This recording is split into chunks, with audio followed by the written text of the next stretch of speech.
We've got some more breaking news because CBS News has learned that the FBI and FAA are looking into a breach of the air traffic control system tonight after someone broadcast a threat to attack the U.S. Capitol over the radio frequencies used by pilots. CBS's Jeff Pegues has exclusive new reporting tonight. The chilling threat, obtained exclusively by CBS News, was heard by multiple air traffic controllers on Monday afternoon in New York. We are flying a plane into the Capitol Wednesday. Soleimani will be avenged.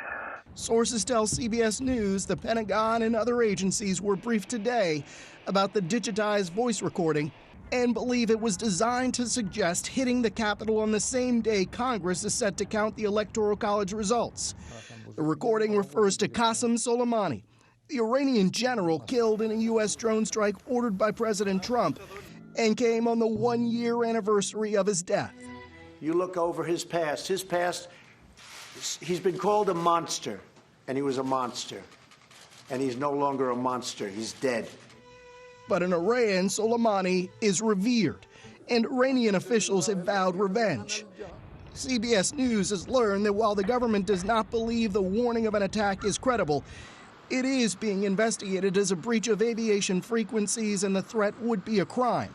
Experts say the intrusion is concerning because it could affect the instructions pilots get about how and where to fly planes.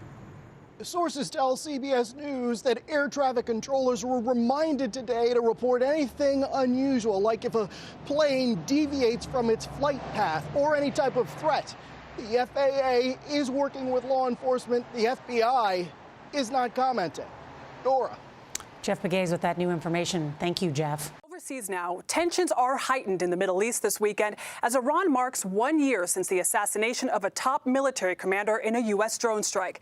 That operation last year provoked this angry condemnation and chants of death to America, as well as missile strikes at U.S. bases in Iraq. Adding to the volatility, Iran says it now plans to increase its uranium production. CBS's Imtiaz Tayeb is in our London bureau. Imtiaz, you've reported extensively in the region. Tell us, is there a real threat here? Adriana, good evening. Well, on the surface of it, Iran's plan to move a step closer to producing weapons-grade levels of enriched uranium is a huge concern. But Tehran's announcement is part of a much bigger danger brewing in the region. Tensions are running high as Iranians mark the one-year anniversary of the killing of General Qasem Soleimani. Now, at the time, Iran retaliated with fury at his assassination by carrying out a ballistic missile attack on a U.S. military base in western Iraq that left dozens of American troops injured. Just hours later, in what's been described as a horrifying mistake, Iranian forces shot down a Ukrainian passenger jet taking off from the capital, Tehran, killing all 176 on board.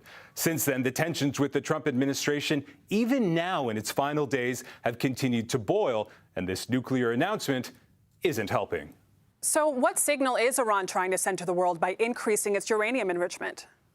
Well, Tehran wants the world to know that despite President Trump's maximum pressure campaign of crippling sanctions, that it's still standing and it still has leverage. But when we also consider the November assassination of Iran's top nuclear scientist, the killing Tehran blames on Israel, and U.S. warships and bombers skirting past Iranian territory as a, quote, show of force just days ago, the fear now is it could all lead to an all-out war.